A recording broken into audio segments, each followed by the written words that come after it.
man is decomposing visibly now. Every hour, he looks less like a creature and more like a pile of intestines. The body is reluctant to let go of the boots, as though it were its last bit of dignity.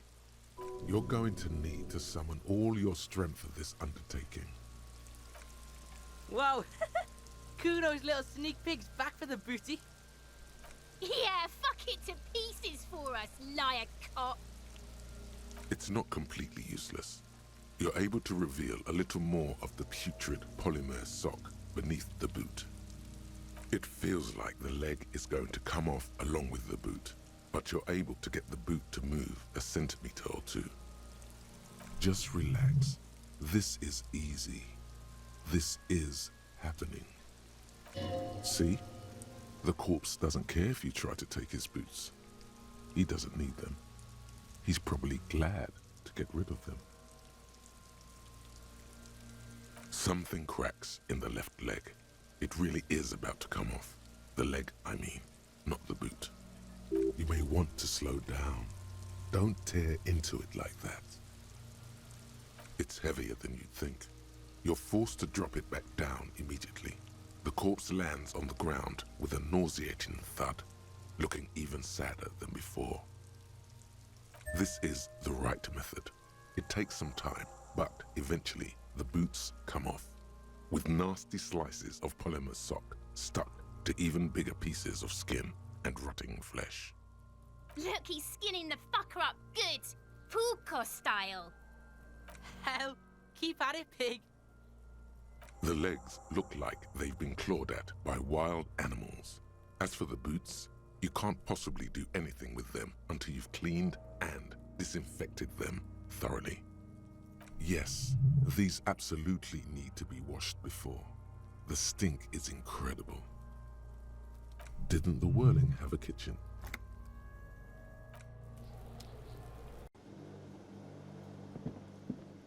This industrial gas-powered stove has been used to prepare food for many hungry hostel guests. There are several pots and pans on hand. Getting the corpse residue out of these boots is going to require patience, and also a huge pot full of boiling water, soap, and white vinegar. A commercial pot draws your attention. It's very large, gigantic even. It could be used to make enough stew to feed an entire city, and also to boil a putrid pair of death boots.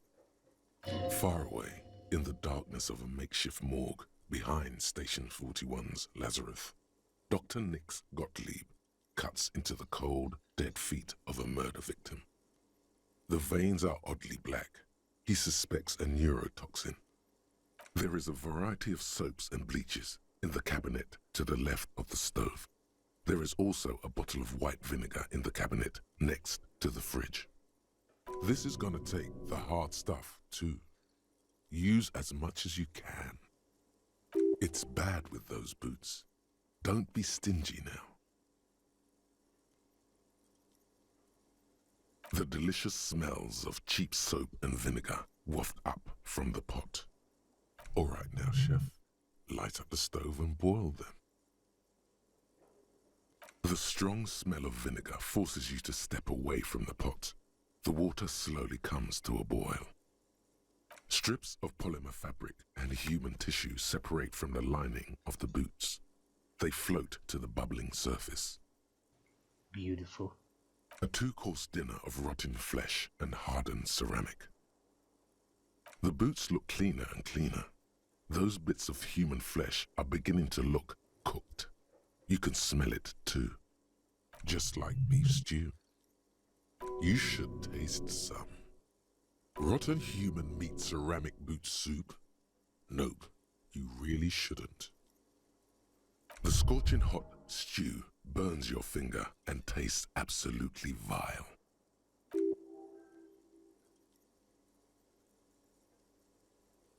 You've awakened the hunger. There is no turning back now. Better invest in a good cookbook and stock up on salt. Well, at least now you know. Few more moments and the boots will be ready. That's it, chef. The boots are as clean as they're going to get. Steam, dense with the smell of strange meat, disappears into the vent above the stove. A pair of real beauties. The boots are shiny, hot, and reek of vinegar. Just perfect. Master Chef out.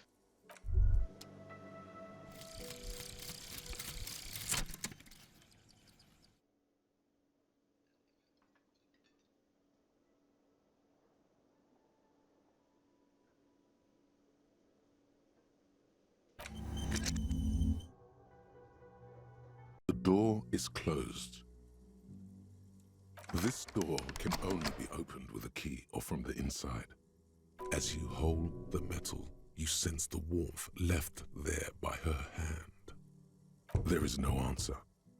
You hear the shower being turned on, somewhere inside. A tremendous loneliness comes over you. Everybody in the world is doing something without you. Why are you doing this? Don't do this to me. The door is mute and indifferent. Your despair is a joke to it. Still no answer. Still nothing. You should punch a fucking hole in it. Fucking whore. That felt good. Everyone is a whore. Now punch a hole in the door. Don't. Everyone is a whore. What does that even mean? Breathe in and walk away. You slam your fist into the vinyl. It does not produce a hole. The door sits sturdily in the frame, and your fist hurts. This was all a very good, normal thing to do. Not to mention, great exercise. This is not the cleanest bathtub in the world, but it's cleaner than you are right now. Ah, that soap scum smell.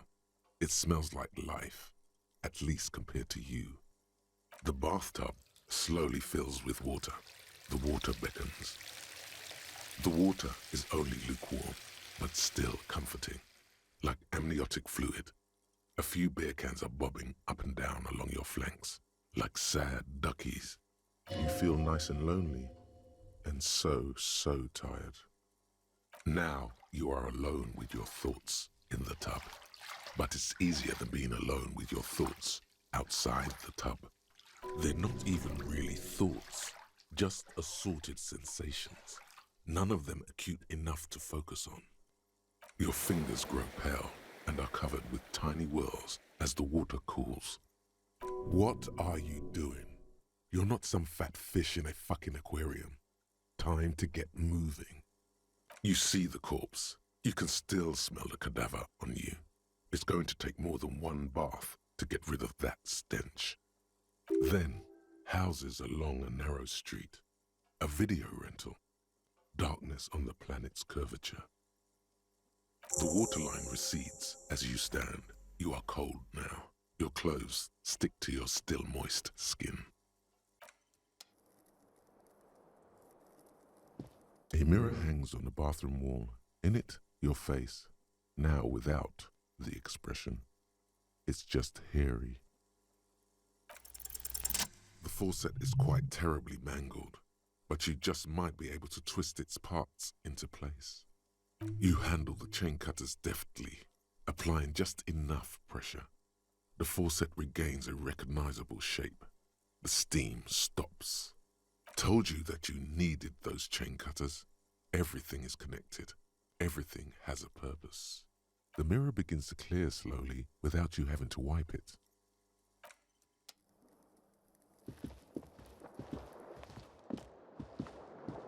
The bed is cold and not particularly inviting, but it's yours. The sheets look awful.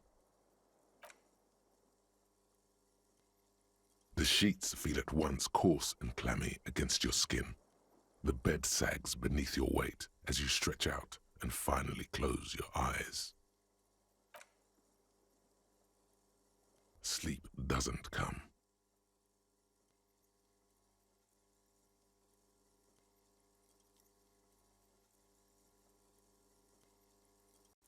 And then, sleep doesn't come. But I want to sleep.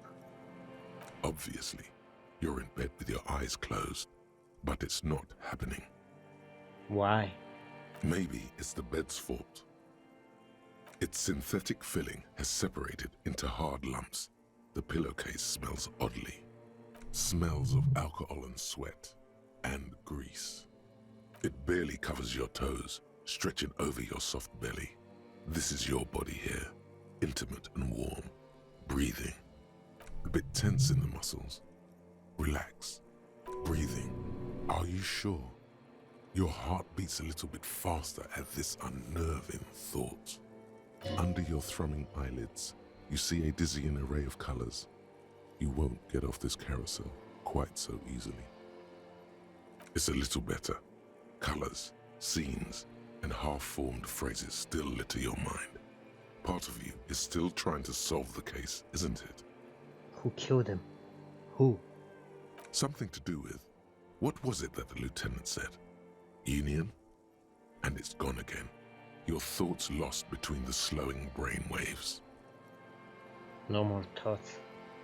Fall asleep now. Your breathing steadies. A great silence washes over you until your eyelids twitch in your sleep and images start forming.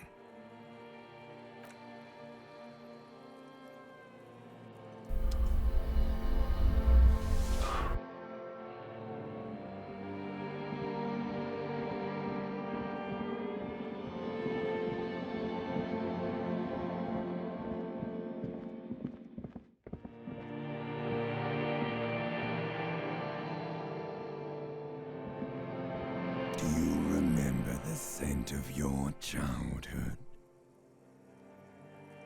What is this? What it says on the can, Harry. Answer the question. I was born in a hospital where people usually go to die. You're not kidding anyone, Harry. You don't remember shit. Tell me, do you remember your wife's hand on your face? You said who? Do you remember the warmth of her thighs between her legs and in her mouth? Tell me what this is. I'm not answering before you tell me who you are. You know who I am. I'm the bad day. The one where you ask her, and then later in the streets wandering. It's the worst day of all time, Harry dear. And it's coming. She will hear about it on the phone. Reality will turn into a grotesque nightmare. This will be the last thing you did to her. Tell me, do you remember the love of your life? I was left. That's right, funky baby. And you just stood there. One hand on the bottle and the other on your dick. Watching her go. Let it all be dragged away from you. Tell me, where are your friends? Human beings have friends, Harry boy. Where the hell are yours? I can get it all back. No, it's gone. 3 times gone and never coming back. You failed. You failed me. You failed Elysium. What is Elysium? Everything. The Pale and the Isolas on the surface. The outer magnetosphere. Burning, furious truth. 8,000 years of written history. You really dropped the ball, Harry. 4.6 billion people, and you failed every single one of them. You really fucked up. I've talked to you before. No, Harry. You were just talking to yourself. That's all you ever do. Even in your dreams. And the act is wearing thin. The spots on the disco ball fade around you. You'll be back in those cold snakeskins in no time. sweating up the bed. Stinky boy. I can come back from this. You're not coming back from shit. Thrashing around in that high conductivity state of yours, bumping into things and acting like a clown? Who are you kidding? I'm trying to solve this case. You're trying to what? I can't hear you. This is just a word dream now. Jumbled up garbage. The pictures are gone. The bed rises to meet you. A thin, sleep-like state. More glass than velvet, grinding in your head. So something is wrong. Sleep shouldn't be this bad, this dry, this unnourishing. There's something wrong with your thoughts. Some kind of new type of hangover. God, there's another type. Oh yes, party boy, and it's worse than the one before. Just think of the shit you saw. Here it comes too, so soon already. A silent alarm goes off in your head like clockwork, barely let you sleep at all. Time to get those clothes on, Harry. Time to go to work in the shit factory.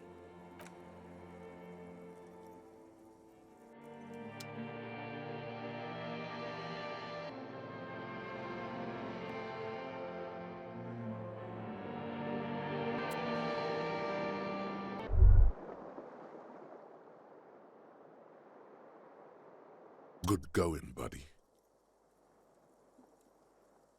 I just had the most beautiful dream. Uplifting, rejuvenating. Really? Because you feel even worse this morning than you did last night. What the hell is going on with me? You mean, why are you so tired? Too tired and down to even think? It is worrying, isn't it? You can't be a detective like this. Detectives need to be able to think.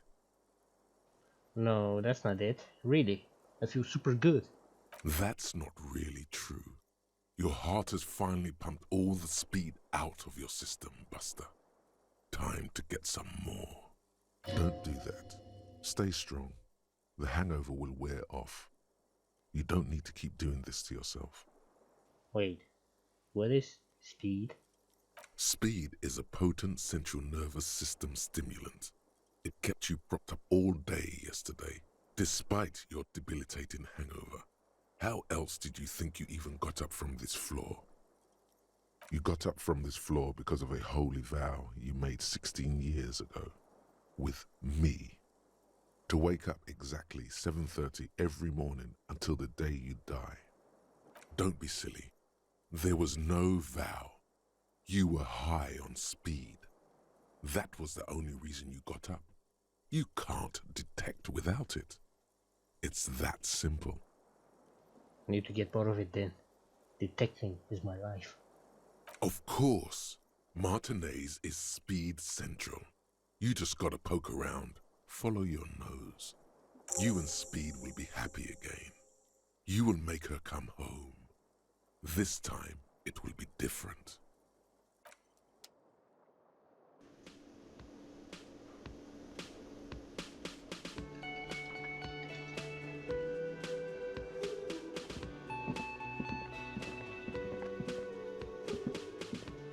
Morning. Looks like we can get to work at once. The union muscle turned up. They look rowdy. We should talk to them. He won't even acknowledge the stolen boots you're wearing. For him, they don't exist. You'll have to bring it up yourself, later, if you dare. Why do we need to talk to them? Everything points to the dock workers' union. The belt used for hanging him, tracks in the mud, the circumstances in Martinez, my preliminary information. Which may, of course, all be wrong. But we still need to talk to them, and it won't be easy. What do you mean, rowdy? I mean ungovernable. Martinez isn't exactly enthusiastic about the RCM being here. They prefer to be policed by the union. These men here, men who drink beer for breakfast, there's talk of an armed wing of the Union called the Hardy Boys, who are responsible for state policing. I think it's them. There's so many of them. Maybe we should call in reinforcements? That would just escalate tensions. No captain would sign off on it. Solving one murder isn't worth a conflict between the RCM and the Debarders Union. In fact, even the death of 2 detectives might not warrant an all-out war. So let's keep a cool head, okay? He's not exaggerating about that mortal danger, just calmly factoring it in. Your fists clench and your pulse rises uncomfortably. Let's roll. One more thing before we do. We don't have to talk to them immediately. We can walk right past them, continue with our business. Good. A power move. Purposefully concentrate on something else first. Yeah, streetwise. Zoom right past. Do it on your own terms. But aren't you curious to know what they have to say about the murder? They're in no hurry to leave. They think they own the place. Anyway, I leave that choice to you. Whatever you decide is fine by me. Thin man is smoking below an exhaust hood, occasionally sipping from his mug. This must be the Whirling's cook. As you step in, he nods toward the table and says something in a completely foreign language. The only words you can make out are Garancy and Quebec. Okay, it's definitely not his name. Whatever you do, please don't call him Garancy Quebec. Please, it's not funny. Mr. Quebec, I'm here on official police business. The man puts his cup down and replies something, his left hand drawing arcs in the air. By the way, we speak Revacholian in Ravenshaw. Speak Revacholian? This man is a foreigner. We speak Suren. There is no such thing as the Revacholian language. But don't worry, your message remains clear. The cook is still smoking, ash falling from between his fingers. His hands are large and clean. Good thing he didn't understand a word of your stupidity. You get some impressive pots here. He smiles and bangs his ladle against each of his pots in turn. It's almost like music, especially with the sounds of assorted dishes boiling and simmering on the stove. I don't think I need anything else. Stay masculine. Just a moment. She's agitated, judging from the way she keeps pulling at the frayed edge of her blanket. And there's no public phones nearby? The closest phone booth is down the coast. Sorry for the inconvenience, ma'am. It's fine, I understand. Thank you anyway. I'm glad to see you again, dear. The lady is distressed. Perhaps something more upbeat might cheer her up. Howdy, Lena. What's kicking? Please don't trouble yourself about me, sweetie. I was just hoping to make a call, but the Whirling's phone line isn't working. A faint smile tells you she appreciates the effort, but at the moment her mind is on more serious matters. The union office probably has a phone, but I can't really get there, or to the phone booth down the coast. And Gary's phone is dead too. Wait, what's wrong with the phone line? The manager was vague about it. Why would he be vague about phone problems? This is something to look into later. Ask God, maybe. Why do you need to use the phone anyway? To let the young woman who's house sitting for us know that we may be delayed. Morel, my husband, and Gary were supposed to get back by Monday night, but they're still missing and I haven't heard from them. I was also hoping she'd heard from Morel. A little missing persons puzzle might just be the thing to take your mind off the hangover. You hear that? Someone's missing. There could be foul play afoot. I love missing persons cases. That's right. Now skip the foreplay. Time to dive into the dark alleys. Start shaking down the usual suspects. You know, legwork. Okay, I'll bite. Has your husband gone missing before? That's just it. This isn't like him at all. He always plans his expeditions so carefully. A cold breeze hisses through dense thickets of reeds.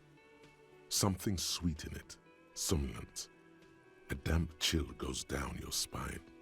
When you look around, you're still in the whirling in rags. You have more important things to worry about.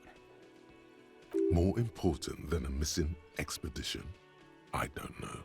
Expeditions often lead to something interesting. What is this expedition your husband was on? Just some field work, sweetie. Morel is a highly trained scientist. He and his assistant Gary are studying an extremely rare species of insect. But they should have returned by now. They were just going down the coast across the waterlock to set a few traps. He said they'd be back on Monday. What could be keeping them? Wait, who's this Gary person? Do you trust him? Oh, sweetie, it's nothing like that. Gary's as loyal as they come. I trust him with my husband's life any day. Are they in a rough neighborhood? There's a nameless old fishing village nearby, but we've never had any trouble there before. There is a lot of crime around here, isn't there? I can't say it's the best part of town, but I wouldn't worry too much about a pair of grown men traveling together. The lieutenant doesn't want to agitate the woman. Do it. Find her husband. This will surely lead to a cryptozoological mystery with that extremely rare insect. Some fringe science is exactly what's needed right now. Spice up that vanilla murder investigation. This sounds like police business. I'll help you find your husband. Are you sure we have time to go chasing after bug hunters just now? I did suggest we play it cool, but... I've got a premonition that this missing scientist is connected to our main case. I sincerely doubt it. Still, I suppose it won't hurt to keep an eye out. Oh, thank you, officers. Truly, I'll be right here if you come across any sign of Morel. So your husband is some kind of scientist? Oh, yes. A zoologist. A cryptozoologist, to be more precise. What is cryptozoology? It's a pseudoscience that attempts to legitimize research into mythological beasts and urban legends. That's one opinion, yes. And people are entitled to their opinions. She's used to playing off such insults casually, but they still affect her. My apologies, ma'am. I did not mean to undermine your hobby. It's not a hobby, dear. It's a subfield of zoology, one specializing in animal species that are so exceedingly rare that many assume them to be extinct or even fictitious. Searching for such species called cryptids is difficult and often thankless, and frankly, many scientists are too lazy to do it. Universities these days are rarely interested in supporting real research. The quality of research at Revacholian universities has been on the decline, but you doubt there was ever a time when cryptozoology was embraced by the academic elite. She's completely internalized her husband's struggles. They are her own. Sometimes the most charming thing you can do is be reasonable in your requests. Could you tell me about one, just one, interesting cryptid? I suppose you could use a break and I could use a distraction. One cryptid, like you said. One. This can't turn into some kind of cryptid extravaganza. We have things to do. Cryptid extravaganza? I like the sound of that. And I don't. Just one. Or he'll be disappointed in you. Ooh, tough choice there. Are there any invisible cryptids? What an interesting question. And the answer is yes, there are. Of course. All fairy tales have someone or something invisible in them. Shush, Kim. She's gonna tell me about the... Shush, Kim. She's gonna tell me about the invisible cryptid. What is it? It's the Cut-07-Strange. Its name means thin whisper of sound, and that's precisely what it is. Self-replicating sound waves, invisible and intangible. The Cut-07 is very afraid of us, which makes it incredibly difficult to track. Cut-07 can also be translated as a whisper light and low. Could it be here? Right now? It could be. As I said, it could be everywhere. And we wouldn't know any better. It could be ringing all the days of our lives and nights. Maybe it's predatory. What if it's predatory? It's not. Don't worry. If it were predatory, we would have found it by the damage it inflicts. I wouldn't be so sure. What if the damage is also invisible? A whisper light and low. Yes, that's another translation. They're both quite lovely, aren't they? Although the low part is a little ironic. The Cut-07 makes, or rather is, such a high-pitched sound that other animals, including humans, can't hear it. It could be everywhere all of the time, and we wouldn't know. Fine, I'll bite. How can an animal be a sound? Many scientists have asked the same question. Some have claimed that it isn't itself a sound, but a tiny corpuscle that emits sound waves. But there's no evidence to support this theory. What evidence is there of this animal being a sound? Plenty. It's the evidence that led to its discovery. In the 1920s, a group of Areopagite ornithologists, that is, scientists who study birds, were trying out a new recording technology for capturing sounds outside the range of human hearing.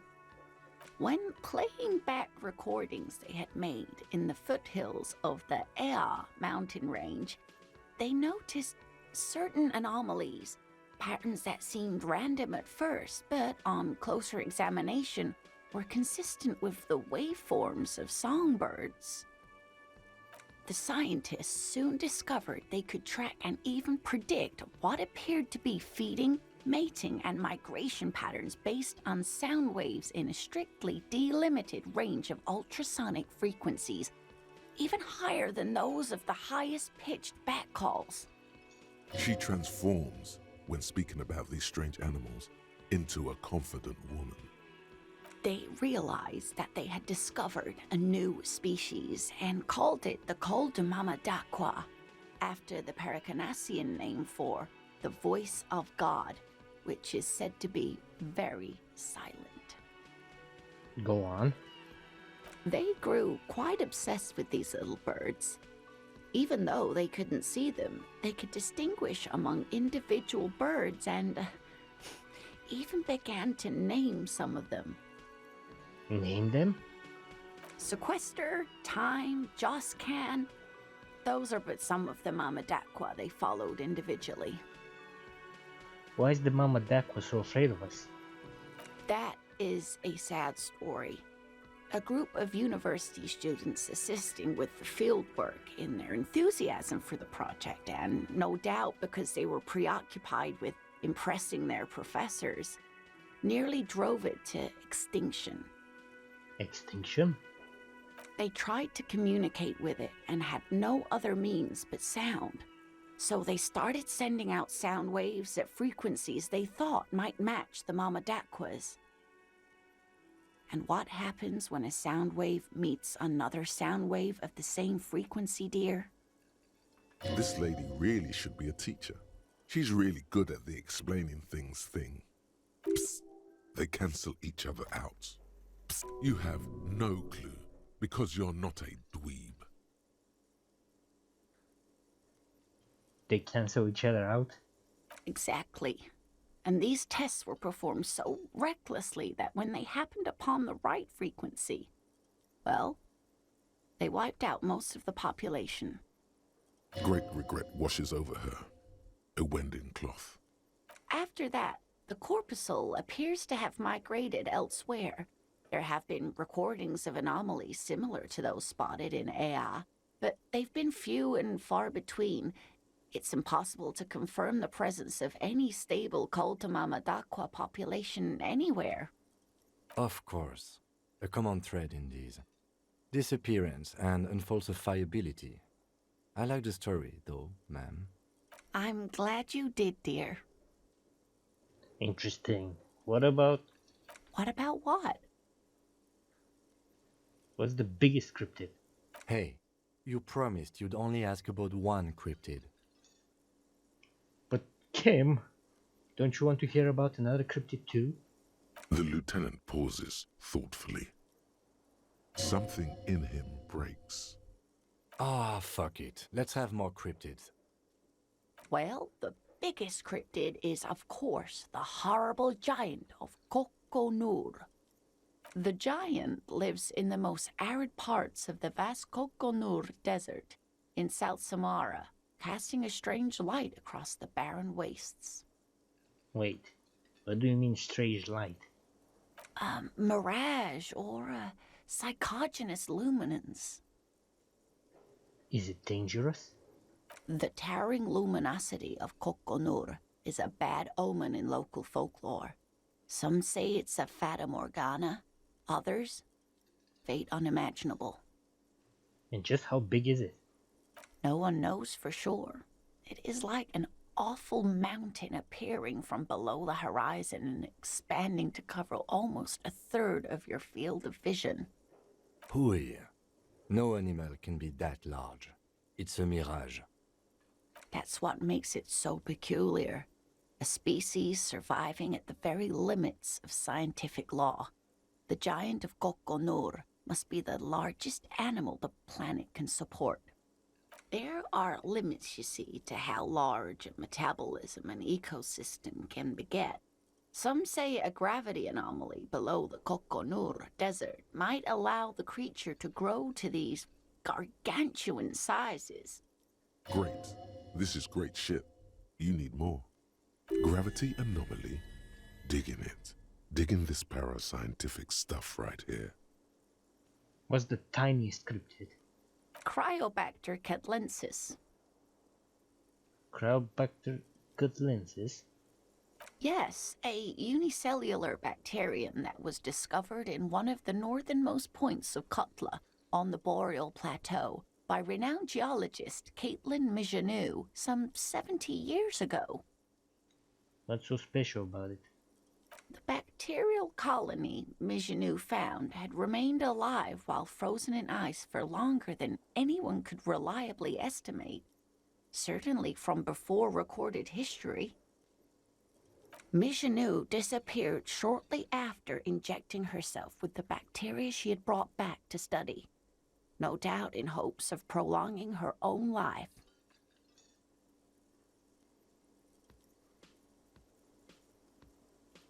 You mean there's an immortal geologist wandering the world? Yes, and she's quite mad, too. After she treated herself with the bacteria, she stopped aging, but also became increasingly eccentric and irascible, so that even her oldest friends were forced to pull away. We can assume that she has been living somewhere in the wilderness for decades now, all alone except for the Cryobacter catlensis coursing through her bloodstream. What's the most dangerous cryptid? The gnome of Jeroma. The gnome of Jeroma? That sounds terrifying. Oh, yes. None of its victims survived. Grieving relatives never even found their bodies because the gnome's venom dissolved organic tissue. What did this cryptid look like? It was reportedly a small creature with webbed fingers and a protruding forehead and a gangly little thing. Quite scary to look at. A couple of campers found it when it was already dying. They heard an odd wailing in the woods and followed the sound. They were scared and wrapped it in tarpaulin to suffocate it. It still took the gnome of Jeroma an entire day to die. If the body of the creature was found, why aren't there detailed illustrations of it in science textbooks, confirming the existence of this very little species? Alas, the first scientist who got his hands on the creature's corpse put it in a jar of formaldehyde, thinking that would detoxify the gnome's venom. Instead, all the venom leaked out of the creature's teeth and into the surrounding liquid, dissolving the creature itself. A poetic end, perhaps, but a real loss for science. Alas, always alas, and then it was gone. Isn't that overly convenient? Seems very convenient that it just disappeared. Nothing like it was seen again.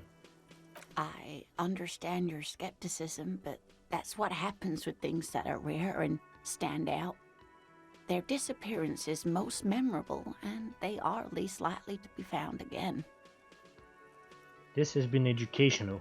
Sadly, we need to discuss something else. Of course, dear. Tell me more about Morel. Looks, character, your relationship. Oh dear, I'm not sure where to begin. What does your husband look like? Well, his expression is slightly grumpy, but his eyes are always bright and curious, like a small boy's.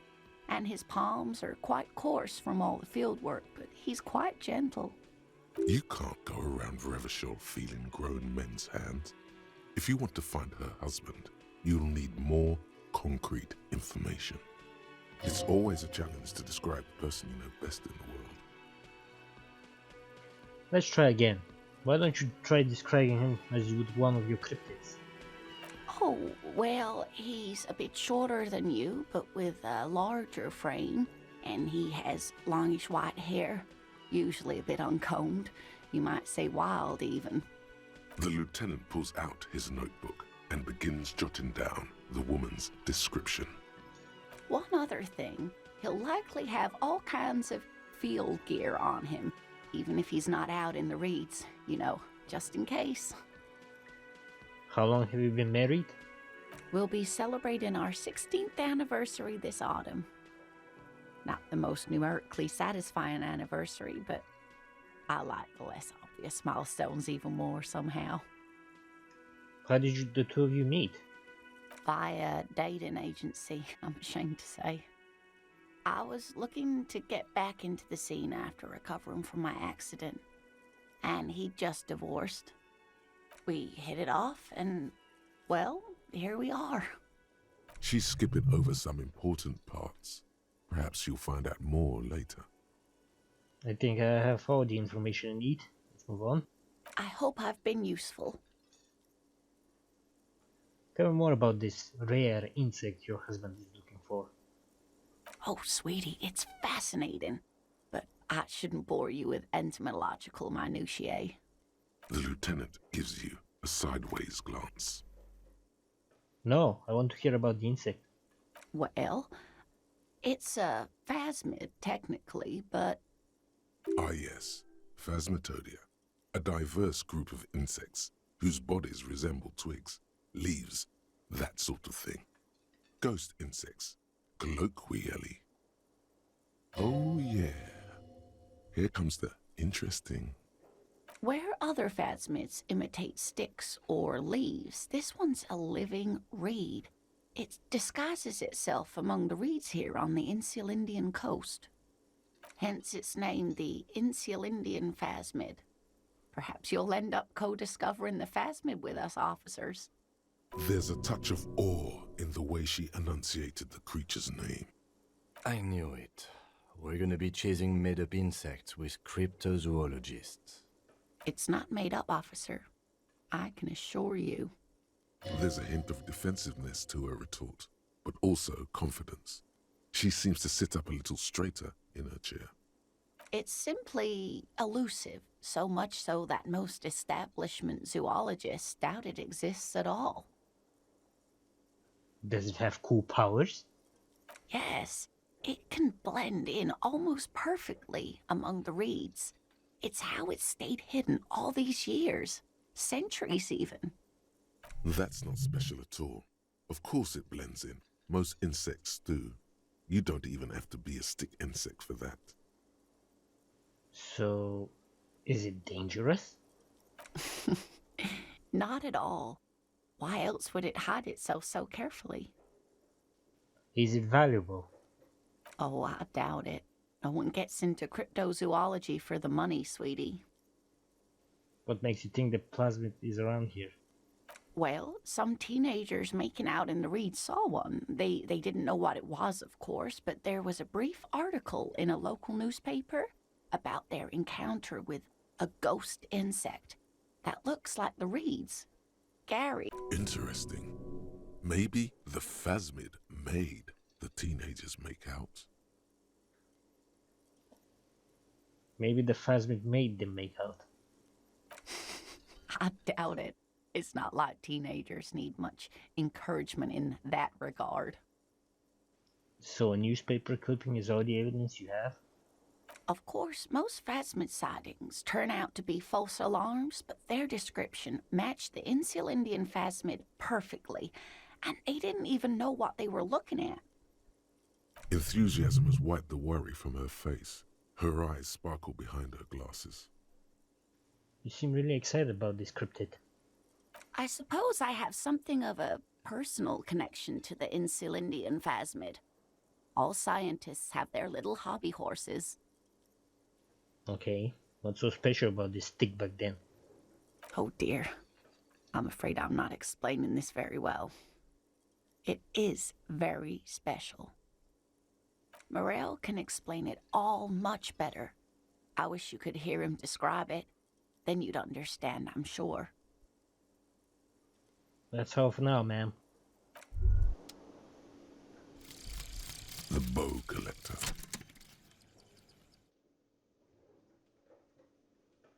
It's early in the morning. The world is dark blue. The sparks light her face, a delicate composition of triangles. The streets seem to grow longer, like in a dolly zoom. And there's something in the air as you stand there and wave back at the shapes growing smaller and smaller. Something that has always been there. A great see-through world. The tenderness you feel. The ghost of Revachol between you, carrying your signals. The holy messenger.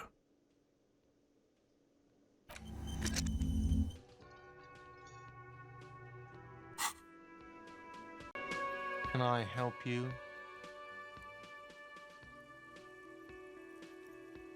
By the way, I'm going to sing karaoke here. Absolutely out of the question. You wait and see, cafeteria manager. Absolutely in the question. First we find a sad banger. Then we sing this place to shit. Your body is ready, sire. I've seen something here at the warning guard. I think I need to talk about. What thing? So the phone line is dead. Yes, and the phone company is taking its sweet time sending someone to fix it. Losers. Is it true that there was foul play?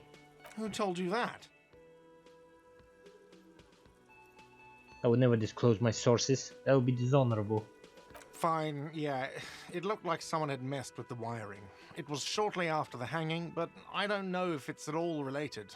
Plenty of arseholes around here who aren't murderers.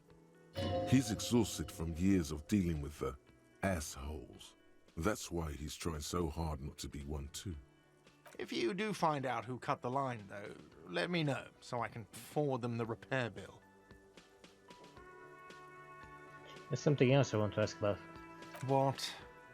By the way, you should come back to this thing-based questionnaire if you see anything interesting in the whirling later. Found the victim's clothes in the trash container out back. How strange. I certainly didn't put them there. Maybe you don't remember putting them there. Maybe you were sleepwalking or in a fugue state. I think fugue states are more your forte, officer. Could someone on your staff have put them there? Sylvie had the keys before I got here, and I can vouch for her.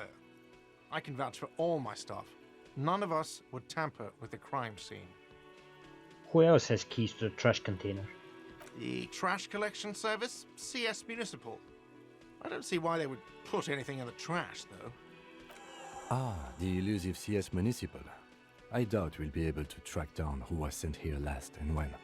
This will have to be one of those little threats that solves itself down the road. On Clinton Street, near the Boogie Street Diamond, a small truck rattles down an alleyway. It stops by a rusted trash container. Two men, their faces rough and swollen, jump out. They look at the container despondently. CSM is written on their backs. Thank you anyway. Thanks. Let's talk about something else. Yes? Goodbye.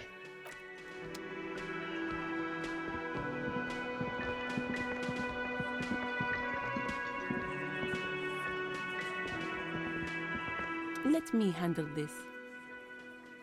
Detective disorientated. Are you still wondering where you are? This is Martinez, in case you've forgotten.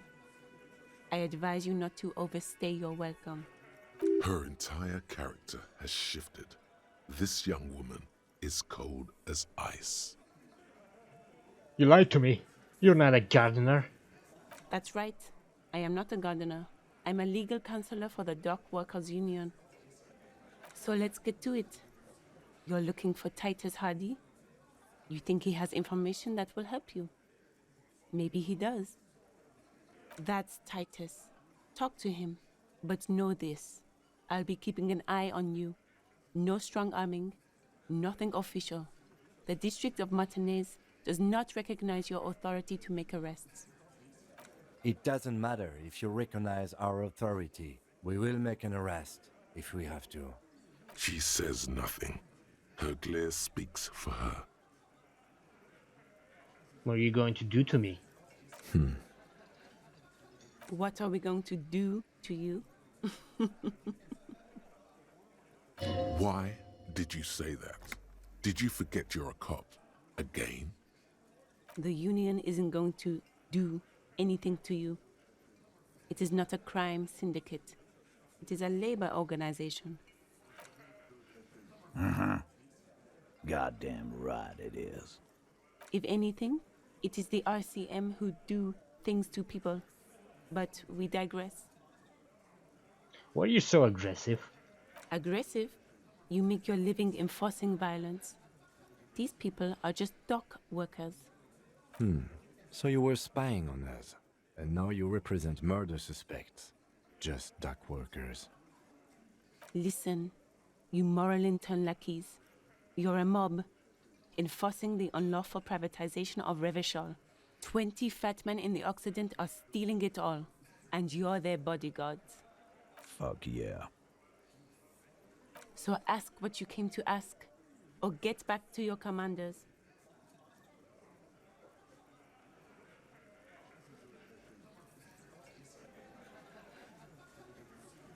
I like that. Good start. Let's take it a step further. Armed uprising. What are the union's plans? Look, a comedian. Do your job, ask your questions, then get out of Martinez. Strange. It's as if people don't believe a cop could be a socialist revolutionary. What's your role in all this? Like I already told you, I'm a legal counselor. Do you have hearing problems? What if I want to talk to you, not Titus? What you want is of no significance, officer. Don't test your authority. In Martinez, you are no one. I should talk to Titus then.